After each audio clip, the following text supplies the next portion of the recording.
خداوند کے پاک کلام میں سے زبور اس کا 4 باب۔ جب میں پکاروں تو مجھے جواب دے، اے میری صداقت کے خدا۔ تنگی میں تو نے مجھے کشادگی بخشی، مجھ پر رحم کر اور میری دعا سن لے۔ اے بنی آدم، کب تک میری عزت کے بدلے رسوائی ہوگی؟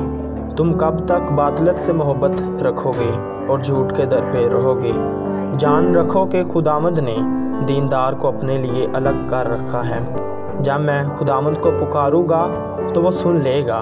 تھر تھراؤ اور گناہ نہ کرو، اپنے اپنے بستر پر دل میں سوچو اور خاموش رہو۔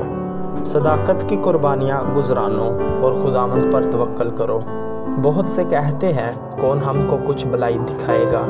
اے خداوند، تو اپنے چہرہ کا نور ہم پر جلوہ گر فرما۔